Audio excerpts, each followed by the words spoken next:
If you want the best coverage from the farm system to the front office, then you've come to the right place. Welcome to the Rangers Today Baseball Podcast, now on the Dub Network. Here are your hosts, Jeff and John. Hey everybody, welcome to the Rangers Today Baseball Podcast. This is episode number 101, and today Luke Savage is going to join us. He's a Texas Rangers minor league pitcher from TCU. We'll get him on later, but today is really hot stove day. Winter meetings are coming up Sunday. You're heading out there. I am. And we're going to get into some hot stove stuff. Before we do that, go down and hit that subscribe button down below. Get to rangerstoday.com. We've really run some good specials, but get down there now. It's cheap, $5.99 a month, $60 for the year, $35 for 6 months. We keep this going year-round, guys. But, hey, I'm going to do one thing for you. You know the book that Jeff has coming out? At long last. At long last. It's out. It's out. If you go and invite 10 people to subscribe to this YouTube channel for free, the first 5 people to do this, 10 people subscribe, and you show me, hey, I got these 10 people to subscribe, and we see it, I will send you a signed copy of that book at my expense. Signed by me, not him. Yeah. I'm not signing it. He'll sign it for you. But I will get it to you. It'd be great for Christmas to get out there. And Jeff put a little personal note in there, but you've got to get 10 people to subscribe to the YouTube channel. It is free. They just got to go in there and hit the subscribe button. But now we got to get into hot stove winter meeting stuff before we get Luke on here. Okay. Because it is time. We haven't done it the first couple weeks after the World Series. We have to talk about the World Series, talk about other things. A lot of stuff swirling. A lot of people wondering what's going to go on. When does winter meeting start? Sunday? Well, I mean, everybody gets there Sunday, but really in earnest, the stuff picks up Monday, goes through Wednesday. It's shorter than it used to be. Nobody's complaining about that. Ends with the Rule 5 draft, and then everybody heads to the airport and gets out. So Rule 5 draft is Wednesday. Wednesday afternoon at 1 o'clock. And we can get into that too. But we have to. That's our minor league segment. We are not doing down in the bus leagues. We'll do Rule 5 and talk about some people that could be gone. So anyway, the beat writers had a conference call with Chris Young on Thursday to kind of discuss things, and he hadn't talked to him since the GM meetings right after the World Series, and some things came to light. I think that it depends on how you want to interpret what he said, but the TV deal is a problem. The Diamond Sports Group not wanting to pay the Rangers $100 million. That's a problem. And also the Rangers are already infringing upon the luxury tax, competitive balance tax officially. Everybody calls it the luxury tax. Which they're not afraid to go over a little bit, but they don't want to be. They did it for the first time this season. And it's the first time it's a 20% penalty for the amount of the overage, which this year ended up being a little less than $2 million. If they do it again, it's 30%. But it's for the amount over the... Yeah, for the amount over. So what is it, 233 it's million? It's 237 this year. And if they get to 247, 57, they got to pay 30% tax on the $20 million. Right. So, that's $6 million, which seems like a drop in the bucket. And they would do that if they thought this was going to get into the World Series. Right. And I think that Ray Davis, who had been hesitant to go over it, it kind of served as a soft salary cap for a lot of teams. But if you go over it and you win a World Series, it's all worth it, right? Absolutely. I mean, he's glad he doesn't want that $2 million back if that's what it was, the difference between winning a World Series and not winning a World Series. So I took it. If you look at everything that Chris said, he said we have to be financially responsible. Got to be smart. All right. He said, but in the next breath, he said, that said, ownership has been great, and we're very comfortable with what they're going to provide us for this season. I took that as Ohtani's probably not on them. No, well, I took and I took it as, he also said we're not going to spend at the levels we spent. The last 2 years they've been crazy. Right. They've signed multiple superstar players for a lot of money. They don't necessarily have to do that. They don't need multiple superstars at this point. They've already got them under contract. You know, Ohtani would be a luxury. Marcus Semien, Corey Seager, Jacob deGrom, Nathan Eovaldi, John Gray, guys who have signed for anywhere from $14 to $37.5 million. 3 of those guys, 25 and above. DeGrom's going to make $40 million this year. They acquired Max Scherzer. The Mets are picking up a ton of that, but I think the Rangers still have to pay him $22 million this year. There's some big ones out there, but the Rangers don't need to sign 2 or 3 of those guys. They really could get away with just signing one of those guys. It's going to be a starting pitcher. Okay. Now, who do they want to sign? What about Hader? Hader's going to cost. Hader's out. I never thought the Rangers would sign him. They just don't do that. They won the World Series. They caused a lot of heartache and gray hairs with the bullpen during the regular season, but they ended up winning the World Series with that same bullpen. I think that they will add some pieces for the bullpen, sure, but they're not going to get Josh Hader. They just don't think that. I mean, they might. All right, look, I could be totally wrong on this, but just say never. Judging by their history, they don't do that. They don't sign closers for huge money. No. They've done it once in their life. Or once in my lifetime on the beat. Joe Nathan, right after the 2011 season when they made Neftali Feliz a starter. But it's just not something that I think the Rangers are going to do. I think they're going to put that money into one starting pitcher, whether it's Jordan Montgomery or depending on where things go with Yamamoto from Japan. Maybe those are the guys that they look at. I don't think Ohtani is in their plans because he can't pitch this year, but also because how much money he's going to make. There's some uncertainty with what that contract looks like after he turns 37 or 38. Right. If you look at the big deals around the game that have been signed recently, including DeGrom, including Semien, including Corey Seager, you don't get past 37 or 38. No. That's just kind of where it looks like these, historically, if you look at contracts around baseball, that's when the players start to drop off. Yep. Albert Pujols, Miguel Cabrera, the 2 that stand out.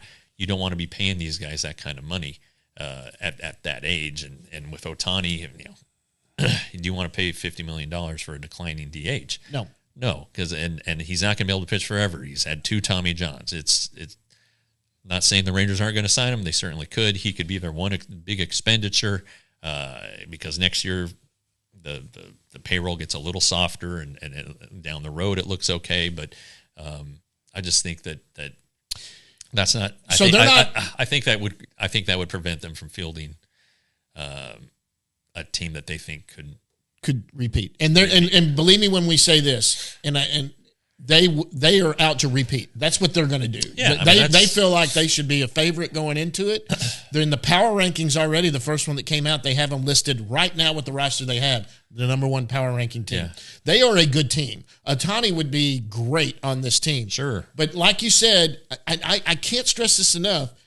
That stream of income coming in from Diamond Sports, that is something you really have to take a look at. Yeah. They're going to get a good TV deal. They will get one. Whether they get that or not, I don't know. They can pull that again. But that's a big chunk of their money is TV money.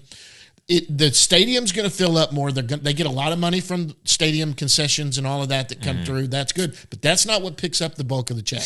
Yeah. Bulk of the check comes from the TV money. Major League Baseball had to step in for some teams last year. I think if the Rangers had their way, I think they would love to just be able to cut ties with Bally Sports and start shopping right now for a new team. Look, the deal last year when this all came to light and Bally went into bankruptcy and then started to drop clubs was that MLB Rod Manfred said that MLB would pay up to at least 80% of what it was of what it was, and that was in season. So Bally would have been responsible. It would have been the difference of what Bally didn't pay him. MLB has that money. Right. They have a fund where they have plenty of money to be able to help these teams out. And we'll send you this money while you go cut your Rob Manfred wants to do that. He doesn't want any team to suffer from from this, and so there will be money. It's just, will it be $100 million? And maybe it is this first year. Maybe the Rangers renegotiate, find a new TV partner, and it's you don't know what is out there with cable changing. Regional sports networks are changing. A lot of streaming services now. There are a lot of streaming services. I wouldn't be surprised if the Rangers did their own thing, and you look at the market, the Mavericks and the Stars are also tied in with Diamond and Bally.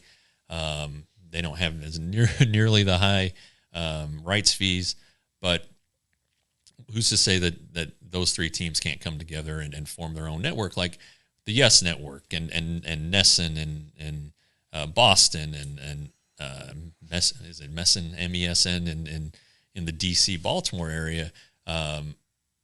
Even the Dodgers with Time Warner, they've had some distribution problems. That's the deal. You need to be able to distribute the network, get teams to get every streaming service, every cable network to be able to pick it up. That helps with your advertising. That helps in a lot of different ways. It gets eyeballs on the team, gets eyeballs on the sponsors. It potentially, you'd convert people who just watch on TV and say, hey, let's go out to the ballpark. It looks like a great time. This is a great team. Let's go watch them. So it wouldn't be bad, and if they could control their own media rights, make their own broadcast decisions, figure out how to juggle the three sports. I know Mark Cuban has sold the team or sold a lot of it. He's still going to be involved. He is a smart guy. He did broadcast.com. That's how he made all of his money way back when. Right. He understands the broadcast game. It wouldn't surprise me if that were to happen, and maybe that's ultimately the best thing that could happen, is they just do their own thing. But I think it'd be great for all three sports to be partners. Sure. The Cowboys have an NFL thing. That's not going to happen. They're with their own. NFL has their. And Jerry Jones, smart guy, went out and cut the biggest deal in NFL history with their TV rights and all of that. But NFL's not going to be a part of it. Yeah. But basketball, hockey, and baseball could certainly team up, form a network. That's a pretty cool idea. Yeah. And I saw it in one of my mentions from one of our followers. I had mentioned it. I don't know, maybe in our last show. You brought it up before. It would be an attractive thing. It's the right market to do it.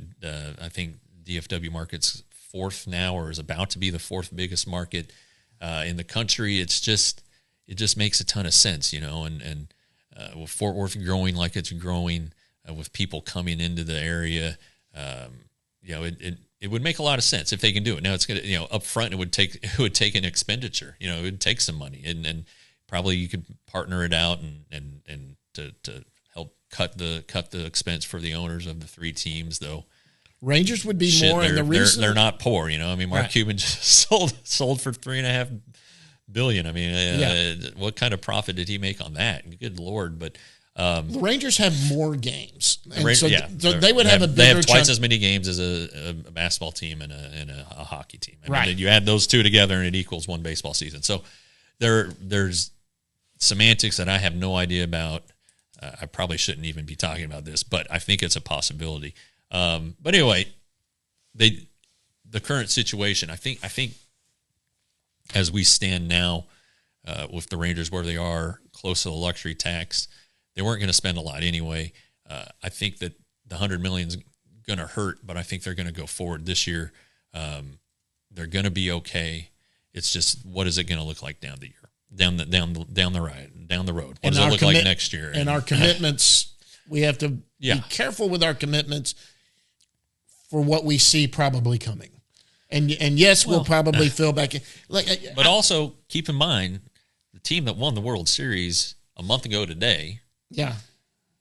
Really comes back largely intact. Yes. And there were holes. Yes, there are holes. The rotation. Let's talk about it. You need a starting pitcher. You need one starting pitcher. I've already talked about that. They need some bullpen help. But one starting pitcher creates a lot of depth. Right. It knocks somebody out of the rotation now. Who can be in the bullpen. Who can be a swing man like Dane Dunning was last year. He eventually moved into the rotation and was the Rangers pitcher of the year. But he was a reliever in the postseason. Hey, it worked out great. Jacob deGrom is going to come back. Yes. You got to keep that in mind. You know, Right. in So August, that's going to bump someone else. Yeah, that's going to be like a trade deadline deal. You know, and, Right. but you did see with deGrom, with Eovaldi missing a lot of the second half, injuries are going to happen. Right. I mean, and the minor league players. John Gregg was hurt. That's going to happen. So you need your farm system to start producing. It is time for the minor league arms that we have been touting to step up. Yeah. They need to be down there in AA and AAA putting up numbers that are going, okay, well, this guy is giving up 4.5 runs a game in the big leagues, and this guy's giving up 2 runs a game in AAA. Yeah. You know, when is he coming up? That's a great freaking problem to have. Cole Winn, who is pitching really well in Puerto Rico and who the Rangers think will be better without the automated ball and strike system that they have at AAA. So you have guys that have the potential to step in and be options, and they need to be because the financial constraints, but also a healthy farm system is the lifeblood of any good team, and the Rangers are not going to start trading off these guys. They're not going to start getting into an arms race. You know, you do a rebuild not to win for 1 year. You do a rebuild to win for many years, and the Rangers are in a position to do that with what they've done the past 2 off seasons, what they have coming back, and then what they have coming from the farm system. Wyatt Langford, hey, you know, it's an opportunity for him to potentially fill a role on the team. Justin Foscue, you know, if the Rangers, Sam Huff, you know, if the Rangers don't re-sign Mitch Garver, those guys have an opportunity, Blaine Krim, to come in, make the team as the backup catcher in Huff's case. He can back up at first base. If he's hot, he can DH. Justin Foscue can play first base. He can DH, and Dustin Harris can play first base. Blaine Krim can play first base. Not that you need to get a first baseman, but if you want to give Nate Lowe a day off against a tough lefty or give him a blow, he played 161 games last year. Maybe he got tired down the stretch. I don't know, but yeah. There are a lot of ways to fill these spots, and again, the farm system has to start help Ace. You know, make it a little bit easier on the budget, but also okay. I just don't think that they're going to trade these guys away. And I've seen this a couple times. Justin Foscue is blocked at his positions, third base and second base. Justin Foscue can hit. Right. And if you're going to hit, they're going to find a spot for you. He's a first-round draft pick. He's on the 40-man roster now. I'm not saying he's not going to get traded, but the Rangers really like him, and they really think that because of how much contact he makes, he doesn't strike out a ton. They think he's going to be a good major league hitter, and why not do it for them? You know. So I just anyway. That is a cheap DH solution right there, and it's a chance to be a really good one. Yeah. So anyway. So let's talk about it then. So obviously, if that's the situation, obviously Ohtani, let's take him out. Ohtani isn't the guy that's probably going to be here. That would be fantastic if he was. Yeah. We've already talked all about the money issue, all of that. It just might not be a smart move. Yeah. This team isn't Ohtani away from going to the World Series. Right. They're going to the World Series. They have a chance to go to the World Series with or without Ohtani. They went and won it without him. Without Ohtani. And Ohtani, his teams have never sniffed the playoffs. No, but with Mike Trout. I think what people look at is think of that lineup. Sure. with Shohei Ohtani hitting third. I mean, that's just would be that's amazing. It would be. It'd be great. Okay, let's not rule it out. Right. But I've never been a big proponent of signing him because of just a lot of things. And now he would bring money, and that's a big argument. A lot of people do. He would pay for himself in a lot of ways. I think you could cut some deals with Japan for some advertising, some money, some things like that the Rangers could do and do that. But so we've ruled that out. Who are some free agents that you say you like? Montgomery, obviously that's somebody. I think Montgomery and Yamamoto. I mean, I'm really intrigued by Yamamoto. He's so young. After what's his name did last year. Kodai Senga with the Mets. I mean, I'm intrigued with the Pacific Rim. I always have somebody from the Pacific Rim. He's Yamamoto's young. 25. It might take a long-term deal to get him, but if it's Imagine him somewhere in that rotation. somewhere in the 20s. Okay, you do it, but and the Rangers like him, and I think he would fit into their financial plans. And what about this thing out there about he wants to play with another Japanese player? Yeah, I mean that was mentioned, and then it was kind of debunked. So I think he'll play where he has a chance to win and make some money. Okay, I agree with that too. Okay, so what about at the DH spot? So Ohtani's out of the picture. I've seen somewhere some intriguing names for DH spot. I even brought up Soler. Jorge Soler. Soler, whatever you say. You know, man, my heck, I don't talk right. I've seen another intriguing name. He's very old, though. It's Justin Turner. Yeah. Who's a free agent, who's a guy that could play some first base in relief of he had a great year. I know. He's 37? He was with the Red Sox last year. Yeah. He's 38. Going to be 38 when the season starts. Yeah, honestly, I think that the Rangers are going to fill DH with one of the young guys in-house, or re-signing like Robbie Grossman, who everybody really, really liked. He kills left-handed pitching. He's provides a good at-bat. You know, Chris Young, when we were having our call with him yesterday, he said, shore up the roster. All right. The roster doesn't need to be shored up by, honestly, it doesn't need to be shored up by Shohei Ohtani. No. It needs to be shored up by veteran guys who you trust and who are going to do a good job and are willing to be role players. And, Robbie Grossman is that guy. You think Travis is coming back? Maybe. There's the potential for that. It just depends on how they want to look at. He's my guy, just because I've become friends with him. And fill out their roster. But you need some of these young guys to produce, and they have a lot of young guys on the 40-man roster. It wouldn't hurt to trade some of them for roster flexibility, but let them try to produce for you. And let's say your DH is a platoon of Justin Foscue and Robbie Grossman. Hey, give it a shot. See what happens. Yeah. I think that there's a chance for something like that to happen. So I don't see them going out and spending $10 to $15 million on a hitter. I just don't think that's going to happen. You've got some guys in house that could do that too. I mean, we've already talked about Foscue, who they love too. Blaine Krim, the guy just hits. Hitting machine. I mean, and he projects as a DH. You talk about cheap. He's going to be league minimum. Right. Coming into this, he's a guy that now he's not on the 40. Right. So this is all right. You can find a 40-man spot for him. Absolutely. I mean, there's a lot of they have an open 40-man spot right now, don't they? They have a couple, yeah. A couple of them. But that's going to all change. You got guys that are obviously going to the 60-man. They're going to go on the 60-day IL, but that doesn't start till the beginning of spring training. Right. There are some. What about trades? If you were going to trade for somebody, I think if you were going to trade, you're trading for what, a starting pitcher? Yeah. Or relief help. I don't think they're getting Bednar. I think they want way too much for Bednar. Maybe Williams along with Burns or something from the Brewers. Yeah, that's been thrown, but that would take a lot, and it's going to take a lot of money, and it would take a lot of prospects. And the Brewers they were a playoff team last year. You know, I mean, they may not be able to pay Corbin Burns the money once he hits free agency, but if they think they can go to the playoffs and they're going to need him, I would say, I'm a big Dylan Cease fan.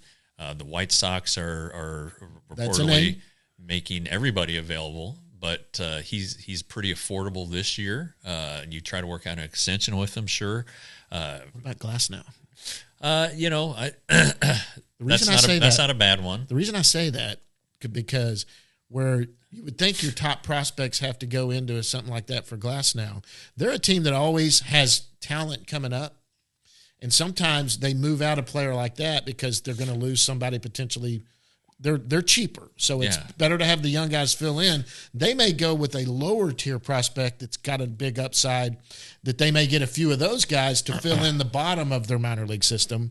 Maybe you have to throw in one good prospect. Don't get me wrong; they're not going to take them for 3 single A guys. Yeah. But what I'm saying is one good prospect that's maybe in your top 20 or top 10, along with a couple of lower class ones to get Glasnow. He's got 1 year. He's got 1 year before free agency. It's probably going to cost you $25 million, somewhere in there. We'll see. I mean, because that guy's good when he's going. And I still think that something could happen with Josh Smith or Ezekiel Duran. I mean, sure. And John Daniels working for the Rays knows the farm system well. So yep. I don't know. The Padres, they've got to tie in with this, but they don't know those two. And the Padres are hurting financially too. They're in the same boat as the Rangers. Well, their owner just died. Their owner just passed. They're kind of in transition, but they're trying to trade Juan Soto.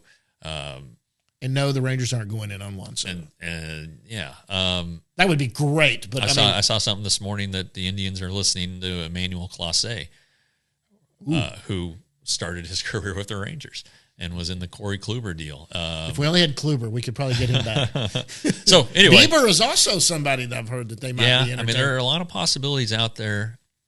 And in a lot of ways, acquiring a guy like that who's still ARB eligible, albeit in his last year of arbitration, makes sense, especially if you have the flexibility in future seasons to give him an extension. So it's there's just a lot that could happen.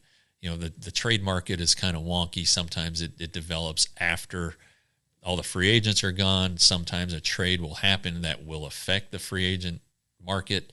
So I think the Rangers are listening.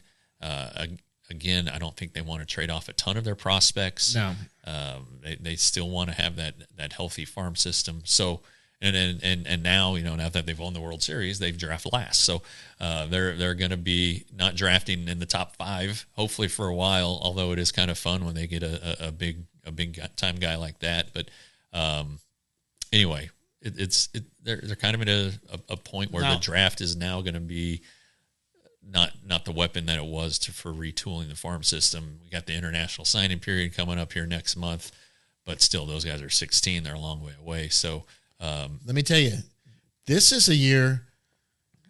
Some of those guys that got the qualifying offer, doesn't hurt to go in and sign one of those guys necessarily, because if you're going to lose pick 60 as opposed to pick 34 or whatever it was the last few years, that's a whole different ball game. Yeah. And we'll see what happens. Only 7 guys got the qualifying offer this year, I think. And but some of those guys are people that the Rangers should be in on.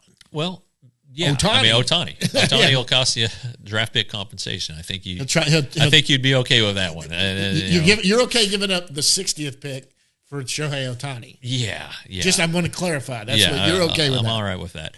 But as things stand right now, kind of to recap everything, I think it's like I think the one big expenditure. I think they have one in them. Starting pitcher. A starting pitcher. I think Montgomery's okay. I think that. Here's a good offseason. I think that they don't need a middle tier pitcher. I mean, I'd be okay if they re-signed Martin Perez, but that can't be their big pitching move. They need to make a little bit bigger of a splash. And is this a good offseason?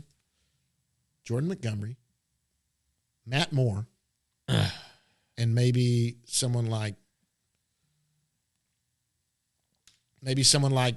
Will Smith. Those 3 coming back, and then maybe and that's the only move they end up making going into spring training. That's still not a bad offseason, I don't think. Yeah. No, that you're right. It's not. And Will Smith probably makes people groan, but he's not going to be your closer. Right. But Will Smith knows how to win. He was really, really good for half the season. He got some big outs in the postseason, to be honest. And it's not. It wouldn't be terrible if he or somebody like him was a bullpen addition that the team relies on. I mean, Will Smith was not on the roster at the start of spring training. Yeah, they signed him during spring training. They signed Robbie Grossman right after pitchers and catchers reported. The offseason takes forever these days. It goes into spring training, right? And you can pluck a guy like that. I mean, look, the Rangers don't win the World Series without Will Smith. Nope. There's no question about it. And he was their closer for a while there. And honestly, they don't win it on opening day without Robbie Grossman. So nope. He hit the home run, the big one. And every win counts. The Rangers were a loss away from not making the playoffs. I think everyone wants to see that bat added to the lineup whereas the Rangers bats never had a problem. They were pretty solid. I mean, think about that. They had the best offense in the American League. Think about it. Josh Young and Nate Lowe were hitting in the bottom third of the order in the postseason. The postseason. Yeah. That's how good of a lineup they had. Yes, Ohtani would be great to it, but there are some guys you could plug in a Turner or a Soler, or you could go get somebody that's a veteran. JD Martinez is a free agent. I mean, throw that guy, even if he hits 6th or 7th in this lineup. Yeah. That's a guy he's capable of going deep, doing that. Now, okay, I go off on the tangent again, but my thing is, I want Ohtani, I want Blake Snell, sure, and I want Josh Hader. That's who I want. Okay, that's not really realistic, and honestly, that is a lot of freaking money to commit. It was never realistic, right? And doesn't matter. I want Ray Davis. The Rangers owner isn't Steve Cohen; it's Ray Davis, right? And he has a lot of money, and Ray Davis has a lot of money, and Ray Davis has won a World Series and probably wants to win another one. But he is also not. Steve Cohen has money that he can be stupid with. Ray Davis is not a dumb businessman. Yeah, I mean he's a billionaire, but these guys get rich by knowing how to make money, and they stay rich by not. And they're a successful frivolous. Organization. I've never stressed this more than anything. You are a successful organization if you take your toy, which is your baseball team, and you run it like a business. Yes, I want to win, and I don't care that I make millions of dollars on the baseball team, but you have to run it to where it's a sustainable business that it's essentially paying for itself. Yeah. Look what's his name? Tom Hicks came in and wanted to make it his toy, and then had to go borrow money from everybody. Well, and he bought the soccer team, and right. Anyway, I think that they're going to be more prudent than anybody wants them to be. They have reasons for that.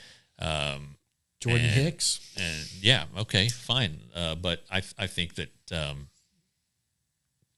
I think that their plan is a little more clear now, and that it's not going to be just it's not going to crazy be as big an signing like the last few years. It's and it doesn't need to be because they're good.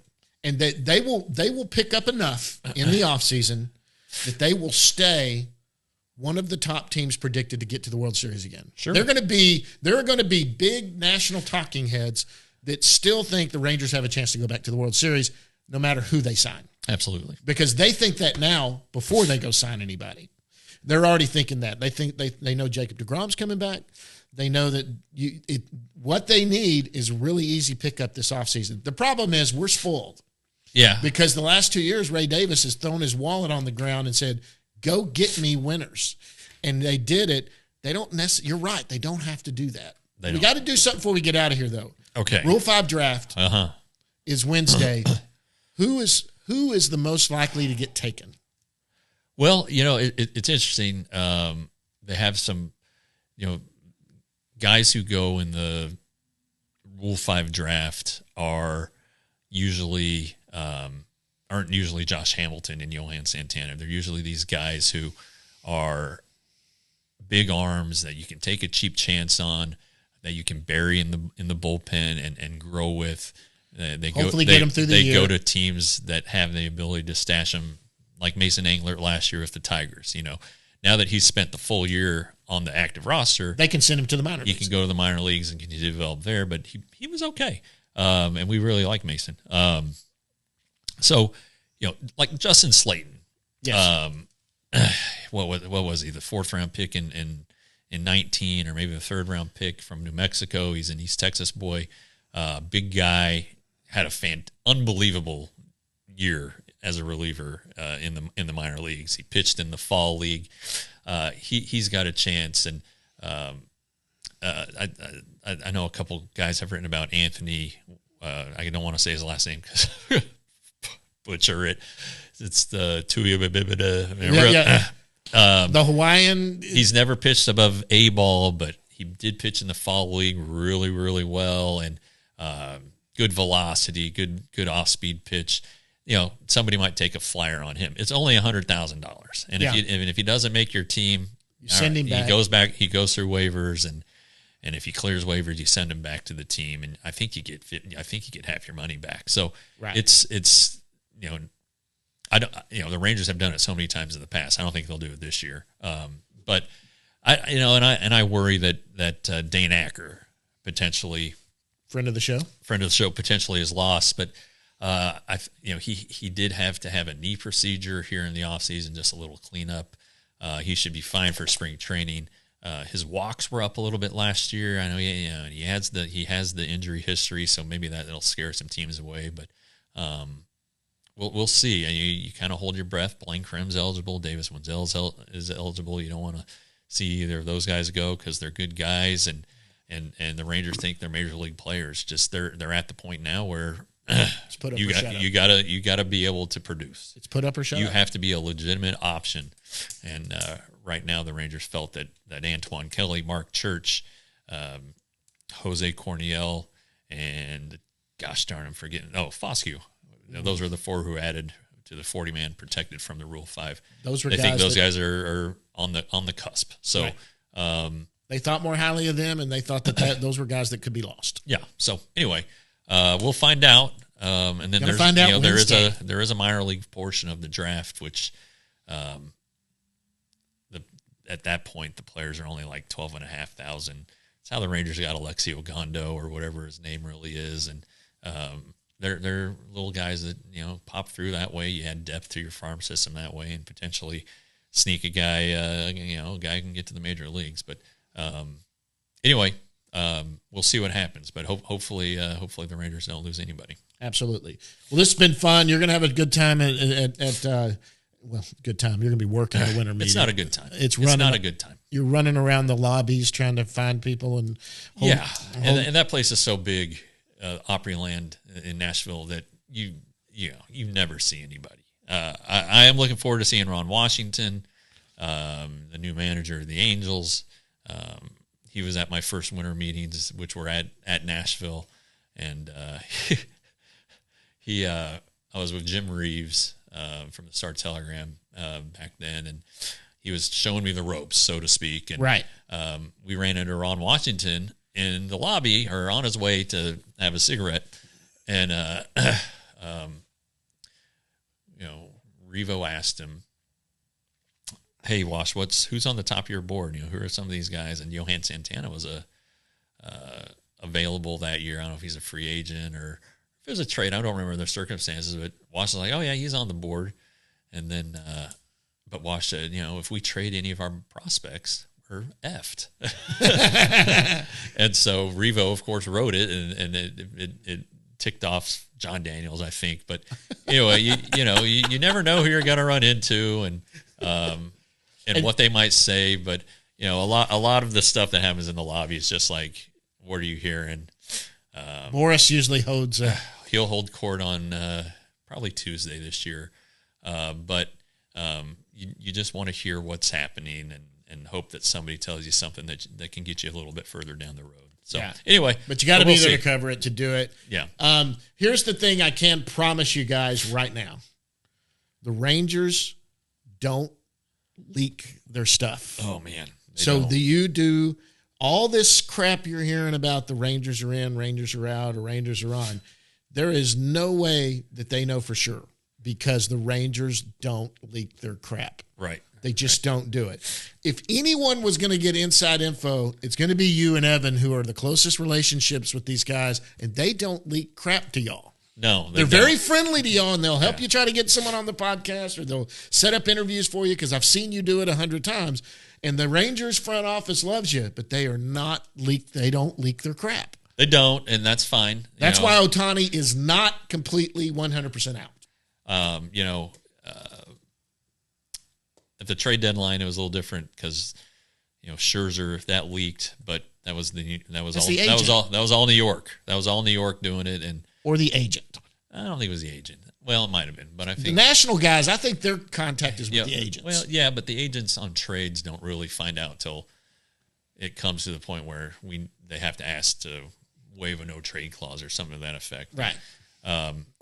Which I think was required with Scherzer exercising his option. I think the Rangers wanted that to be a certainty before they traded for him. So anyway, we'll see. We'll see what happens. But yeah, we'll be working hard, and we'll be texting and running into people and asking questions. And watch the YouTube channel. Maybe you can get a couple of videos of people around there. We'll see what happens. All right, let's go to Luke. We got guys. This guy coming on, Luke Savage, is you've told me some fantastic things about him. He's got some good. He's got some charitable stuff coming. That's another good reason we're having him on here. He's got a great little charity that I'm excited to hear about. But local guy with the Rangers organization. He's going to come up right after this. Guys, there's going to be no Down in the Bus League, so we're going to end it after that. But right after this, we're going to be here with Luke Savage.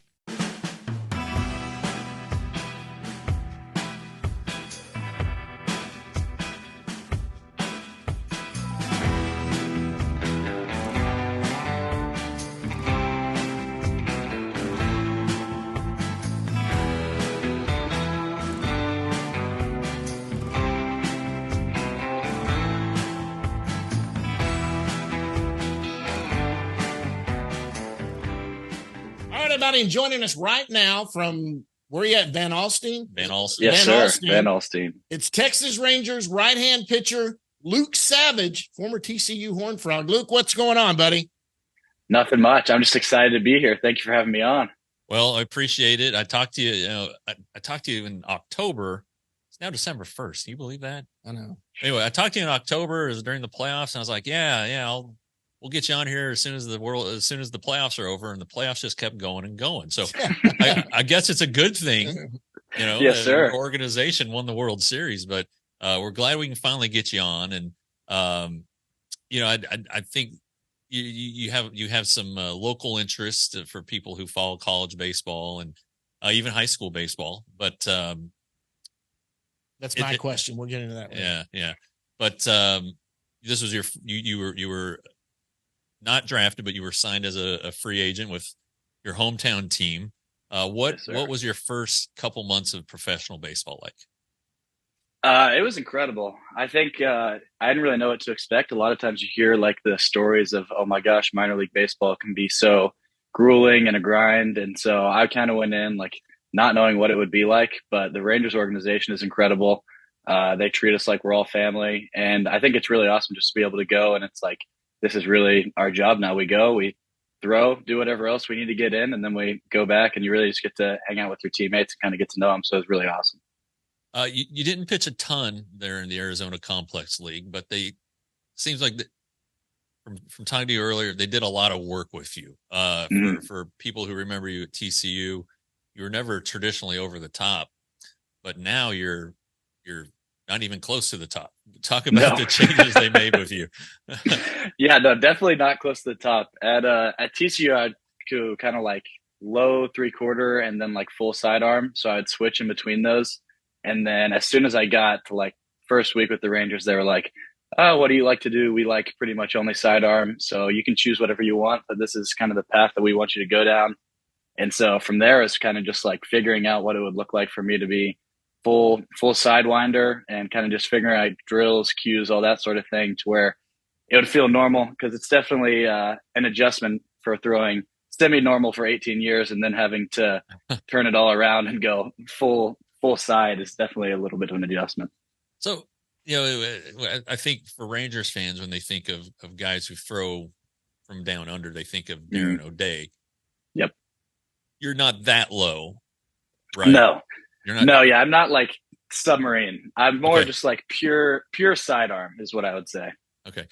How has that affected the way your pitches move? I'm guessing that's what the Rangers liked about the idea. Yeah, no, I think that's what they liked. It definitely makes them move a lot more and more consistently, I would say. And so I think it's been really fun to be able to see that. And it's also just like a challenge to be able to go from one way of throwing to another. And so I've really enjoyed kind of being able to go down that journey. So you spent the summer in Arizona, where I guess people don't really want to spend the summer.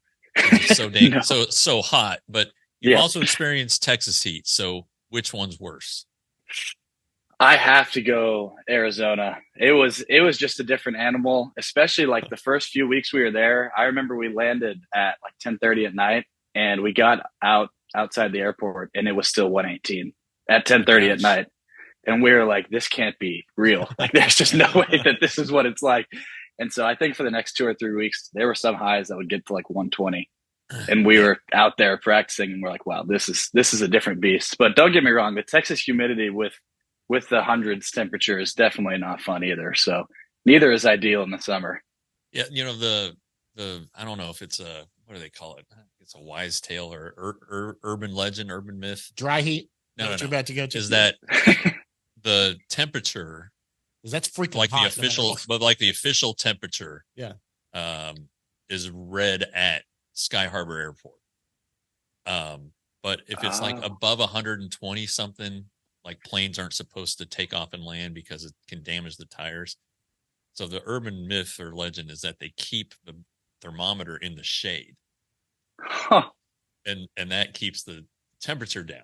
Now I don't know if that's true or not, and I don't know of any planes that have crashed at Sky Harbor, but you're not instilling my confidence in spring training when we're heading out there. I just think that it gets a lot hotter in Phoenix than Texas, than is let on. And like the heat, I went out there 2 summers ago, it like stings. It's like it like hits your skin and your skin stings. I would combust. Look at me. I'm a fat, pasty white dude. I mean, I would just combust because I don't even get in the sun now. I mean, I have a pool and I look like I'm out there with the hat and the long sleeves because the white and the distillation. You don't even rub it in. You just put it on. I burn. I mean, I used to have that farmer's tan. My whole youth I spent out in the outside playing ball and doing all that. But man, I'm old and fat now. I don't do that. Well, there's some coaches who wear sleeves out there. They're sure. Why wouldn't you? It's nuts. But I always think that Surprise Arizona, since the time I started on the beat in 2008, it's not really like this distant remote outpost that it seemed like it was. Surprise is like a real city. Yeah. We've been there. Do you like Surprise? I do. Yeah. I love Surprise. It's nice. Like, I think it's a nice in between of like, cause obviously there's Phoenix and Scottsdale and all that, which is pretty busy. And then there's Surprise where there's still stuff to do. And it's not that far of a drive to any of it. But it's also like a little bit remote to where it's not like, oh my gosh, there's so many people here. It's a little overwhelming.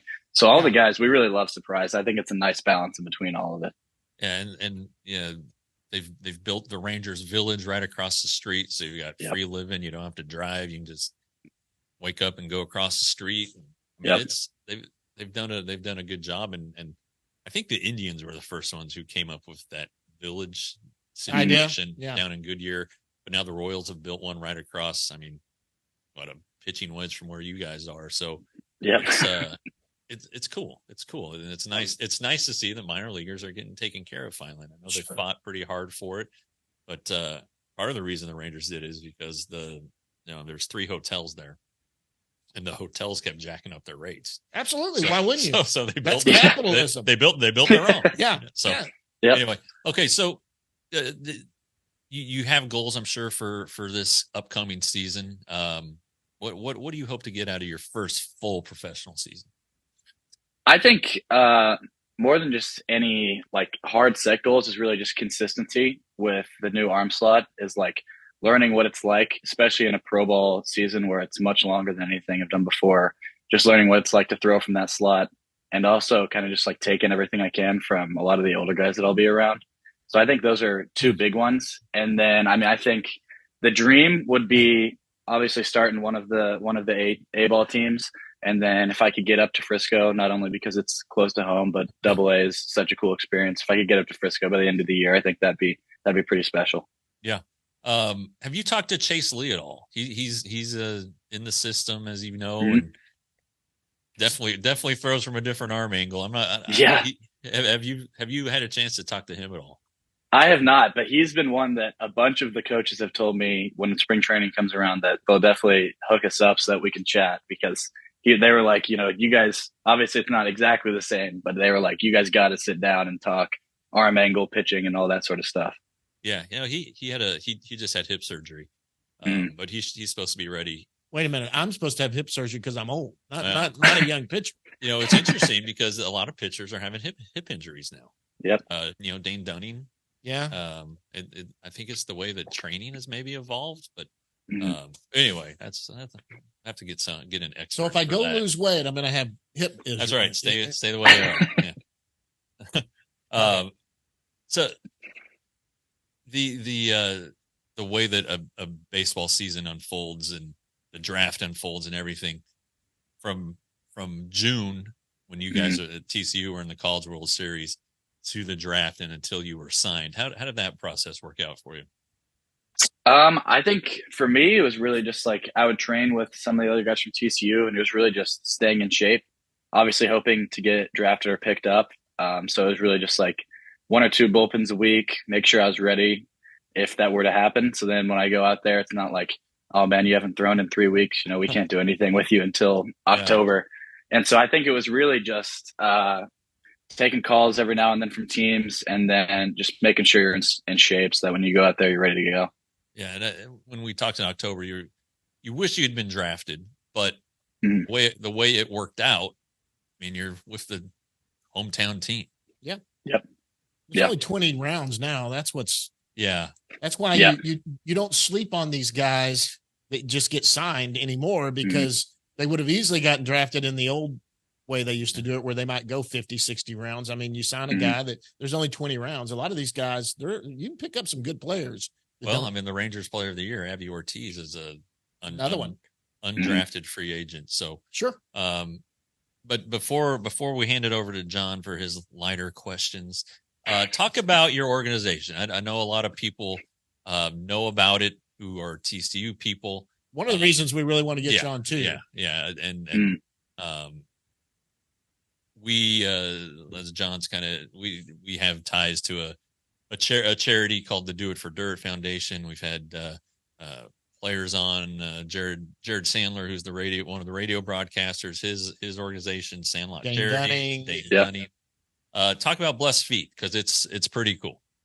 Yes, sir. Yeah. So Blessed Feet is an organization that I started with my family and a few friends from high school. And what we do is we collect used or new shoes, cleats, sports gear, really just anything that you can use in the sports realm. And then we clean it up. And what we've done so far is we take it down to the Dominican Republic to underprivileged kids down there. And we put on clinics, tournaments, baseball camps, anything like that. And we give them the gear, share the gospel, try and develop a long-term relationship that's not just focused on the gear. And so we've been blessed to be able to do that 2 times in the DR. And then we're also moving our focus more towards DFW and other communities that are in the US, because there are plenty of people here that could use the sports gear, and also, the relationships that we're able to develop through sports. Yeah, I mean, that's really cool. Where did this idea come from? Where did you guys went on is it right? You went on a mission trip? Mm-hmm. Yes, sir. Yeah. So I had the privilege of going to the DR twice in high school through Prestonwood. So we would go a week before spring break. Everybody had to go on a mission trip. And so twice the baseball team was able to go down to the Dominican Republic. And you hear the stories of like, it's a completely different world, but it never really sets in until you go down for the first time. And you're like, holy cow, like this is just such a culture shock, obviously like most of us are 15 to 18-year-old kids. And so it's like, we've lived in DFW bubble for most of our life. And then you go down there and it's like, these kids are playing baseball for 6 to 7 hours a day in jeans that are ripped up and don't fit and flip-flops.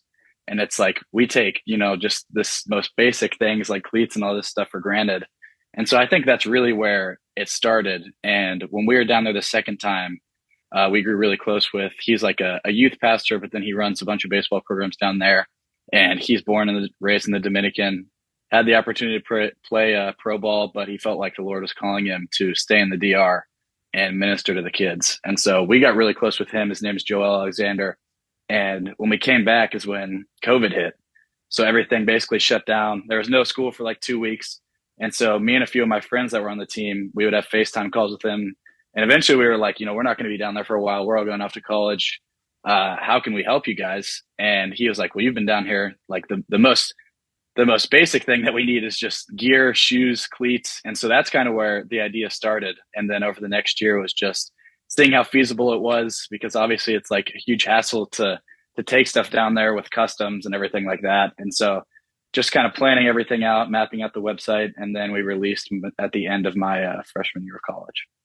Yeah, what he said is 100% right. It is a culture shock when you go down there, and I've been to Mexico on a mission trip before. I mean, it is. I mean, yeah. but but you hear, you think Dominican Republic, baseball. You think Punta Cana, the resort town, which is a long way away from any of the baseball facilities. It's a long way from the capital. And so if you fly into Santo Domingo, it's okay right around the airport. But as soon as you get off the airport grounds, it's different. And I the first time I went down there, it was right after the Rangers had signed Jairo Barris to that controversial deal or whatever. Yeah. And they said, well, we're going to take you to Jairo's house in this little town. And it was like, it was a town of tool sheds, basically, that people lived in. Dirt roads, very little electricity. The Rangers had signed a player named Michael De Leon, who was a great kid. They didn't, he lived with his grandmother. They didn't have electricity.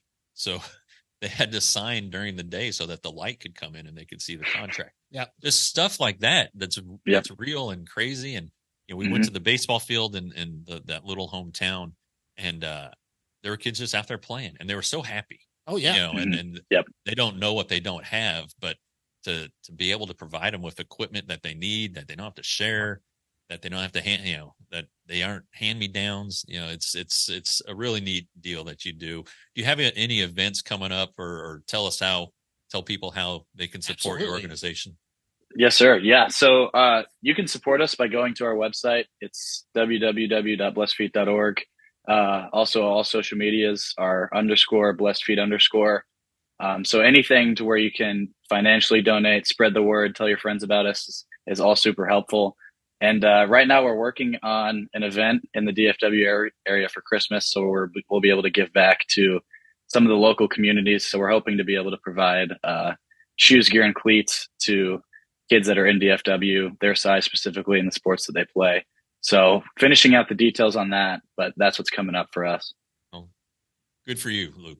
Good Thank for you. Thank you very much. I can't stress this enough. So I used to go with our church would go down. It was MITC down in Mexico.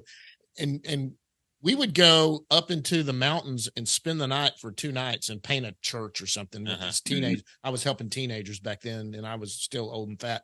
But we would sleep on these. You're talking about those tin roof. I mean, they were these tin huts. I slept on the floor in this house.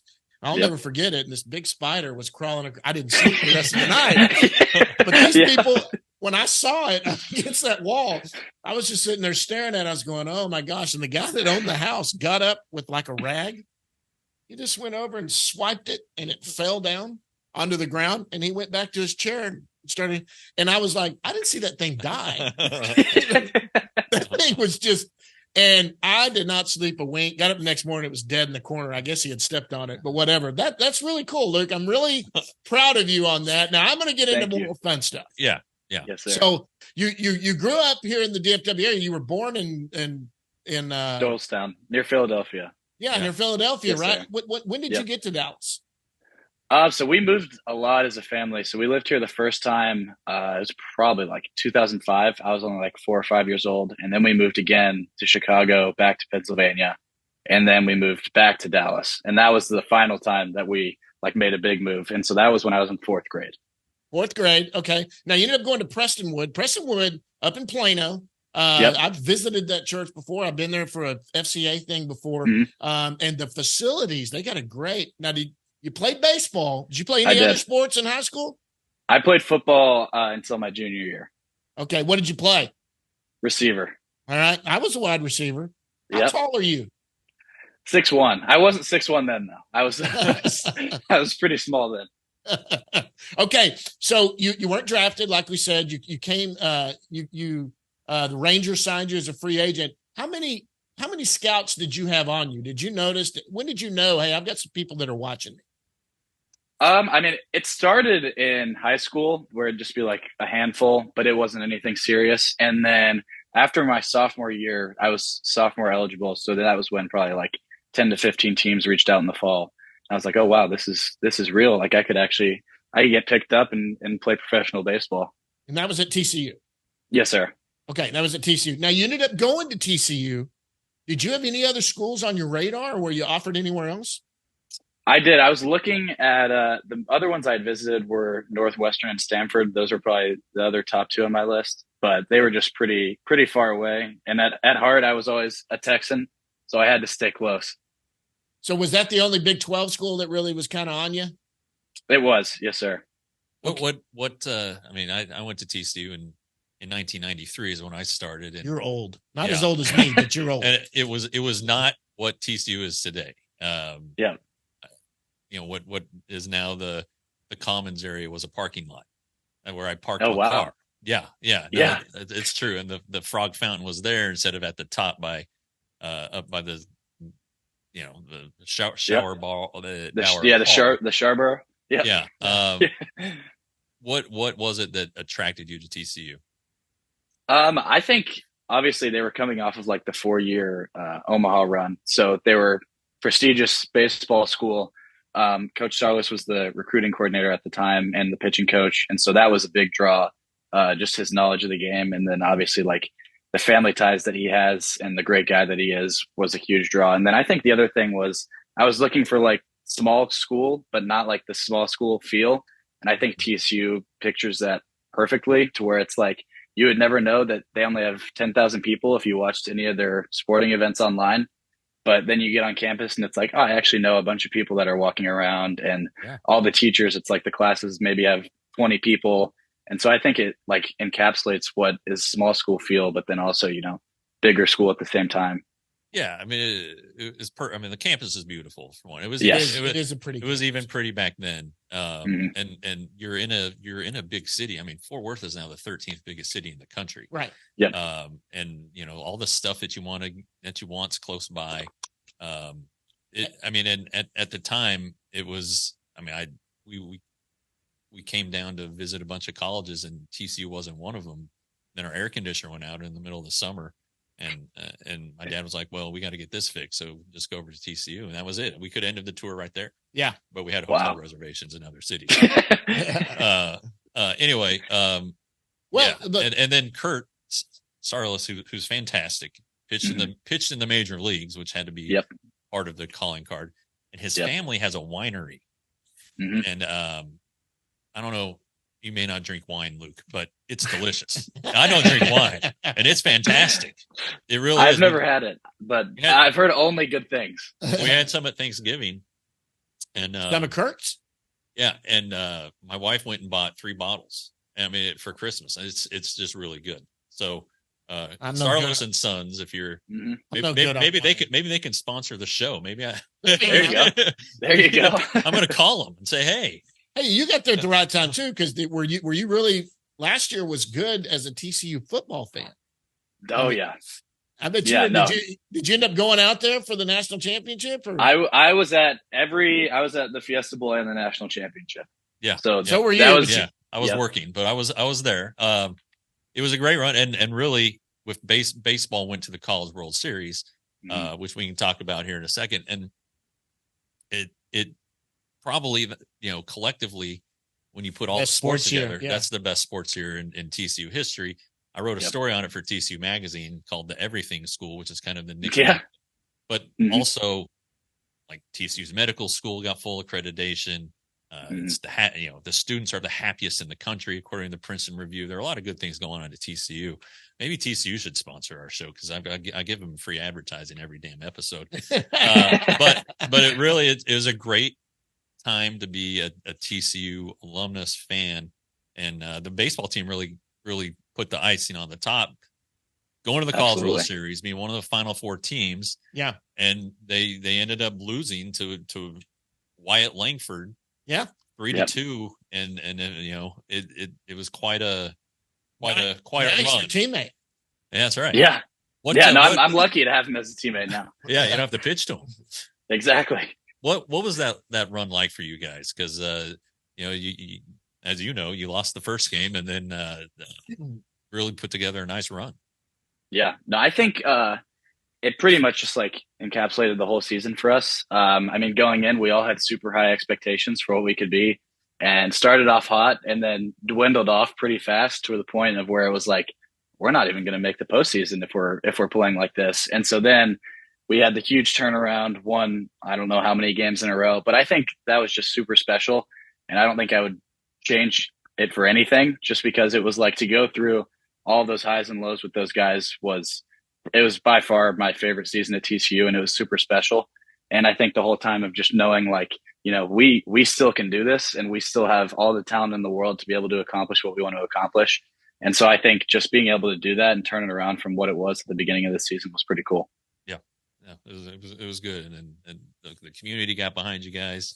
Yep. Well, and I spent a lot of time in Fort Worth that year too, with you out there at the old place. But I mean, it was fun for me to watch y'all. I mean, I'm a TCU fan, but I'm more of another team fan. But I was like, well, you know, I'll say it, but I like TCU, and I was pulling for you guys. I was like, I just had everything but purple on, you know. Yeah. I mean, it was exciting, and I was really pulling for TCU to do that. All right, we got to get in some more fun stuff. All right, we always ask the players this: what kind of food is your favorite kind of food that you like to eat? You know, are you a pizza guy, steak? What do you love to eat?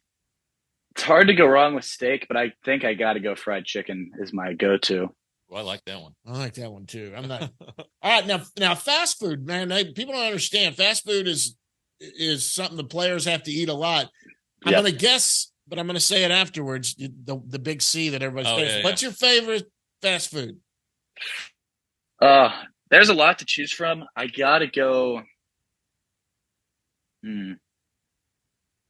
Cane's when it's hot and fresh, I think would be number one. Oh, Cane's, different C. Yeah. So we usually either hear Chipotle or Chick-fil-A. Yeah. Those are Chipotle is what I should say because it's healthier. But yeah. Forget that. Forget the health thing. Yeah, you guys exactly. work out hard. Man, you guys work out all the time. Okay, so if we're talking favorite food, we got to talk about your favorite home cooked meal. Who cooks it, and what is it? Does your mom cook something? Maybe a girlfriend cook something? Does your grandmother? What's your favorite home cooked meal, and who cooks it? Honestly, anything that my mom cooks is up there. But I gotta go. So this is gonna sound weird, but she makes like homemade donuts. Oh. And so those for dessert have to be up there. But then just fried okra, mashed potatoes, and just like homemade chicken tenders. All right, we're coming to Van Alstyne. That's where we're going. You're welcome. Good. You're welcome to come. Good Lord. Homemade donuts? Hey, that's hard to beat. I'm writing a note about that. So when we see him in spring training, that is amazing. Okay, spare time. What do you do in your spare time? You play golf? Do you hunt, fish? What do you do? Just started to get into golf. Like it a lot. Not very good, so it can be a little frustrating at times. I play guitar. Love music. Blessed feet is a lot of it. And then now that I'm home, really just hanging out with family as much as I can. Good. Okay. You know what? The rest of this stuff, we're going to go to our final question. We usually ask the players. I've got a lot of stuff. We're going to have you on again. We usually try to get you guys on during the season and do some more stuff when we get going. We asked somebody, what is something that nobody knows about Luke Savage? Now, we know that you worked with Blessed Feet, but let me tell you some of the answers that we have gotten so you can know where we're going. Okay. So we go with someone like Davis Wenzel, who's in AAA with the Texas Rangers. He had his finger cut off when he was when he was what, like 5? 4, the tip of his finger. They got it back on. He's fine now. Okay. Jack Leiter, one of your teammates, Jack Leiter, hates peanut butter. I mean, I don't get that. I mean, that's not. We really threw him under the bus on that one. Yeah. John Daniels, who was the general manager before Chris Young. Now, you haven't had the privilege of knowing John. You were with Chris Young. John Daniels has airplane underwear. So he brings 2 pair of underwear. One he wears on the plane there, and he has one pair saved for when he comes home. So what is something that nobody knows about Luke Savage? Oh, gosh. I might stick with the food. And I'm not a fan of fast food pizza, like Domino's, Pizza Hut, that sort of stuff. I like pizza, like restaurant pizza, which I know is going to sound, I don't know, like high maintenance, but snobby. Like, snobby. Yeah, it's going to sound snobby. I love fast I'm food, with you. I mean, but just like, I don't know, just like greasy pizza isn't really my thing. And I know a lot of people love it, but not for me. No, you go to those little, like the mom and pop pizza joints are really good. Or you go to a restaurant like BJ's or something like that carries pretty good thick ham pizza, but I get that. I mean, I'll eat any pizza, as you can tell. What's your favorite pizza? I'm not going to be up. What My is your favorite kind of pizza? What is your favorite place to get pizza? There's a place called Zoli's in Fort Worth. Yeah. It's really good. You know, if I want to go real fancy, like Cane Rosso is really good, but that's special occasions only. So I'd have to go Zoli's probably. All right. No, I don't disagree with you. And, you know, and like my favorite restaurant in the world is in my hometown in Colorado, Randy's Pizza. And it's there's nothing like it anywhere else. And every time we go to Colorado, we go at least once. And we're usually only there like 5 days. So we may get Randy's 2 or 3 times. That's how much I like it. Okay, yep. So where's the invitation up to Colorado? That's what. Yeah, next time I go to Colorado, I gotta go. Yeah, I'll send you the directions. All right, I mean, I can get there in my sleep. That's how many times I've been there. But no, I agree. You know, my kids, we do like a kid's choice maybe once a week, whatever you want for dinner, and I'll be damned if last night they didn't choose Pizza Hut. So. Okay. Yep. There you go, Luke. And Luke would not. We got to get. Yeah, they need to hang out with you because we got to get that exactly. I tell you, raise the bar on their so my in-laws live up there in Peoria, near Peoria, Illinois. Yeah. They go to this little town where my wife grew up, Henry, and they this little place called Pizza Village makes this taco pizza. Oh, and it's got. Think of a taco on top of a crust. Okay. I mean, it's got the lettuce, tomato, ground beef, all that. Right. It's freaking incredible. All right. Well, it's awesome. Wow. Pepperoni and sausage, and maybe a couple. But you maybe like a green pepper and olive. You would like us with the sausage. I'm with you. Okay, Luke. Before we get you out of here, one more time, tell us about your Blessed Feet. Tell us again where they can find it and how they do it. Yes, sir. www.blessedfeet.org or any social media _blessedfeet_. DM us, email us, call us. We're open to anything. So we appreciate you. And keep your eyes open for the event here around Christmas to help out local kids. Absolutely. Yes, and if you give us a follow, we're going to follow you back on social media. We'll certainly retweet that stuff out and get it up. Guys, that's Luke Savage. He's right-handed pitcher. Right-handed pitcher with the sidearming pitcher. Right-hand side with the Texas Rangers. We're going to see you out there in the spring. Once again, we're not doing Down in the Bus Leagues because of the off season, so we're going to end it right there for Luke. Thanks for everyone that listens every week. Luke, thanks for coming on with us. Until next week, we'll see you at the yard. Luke, thanks, buddy. Thanks for having me on.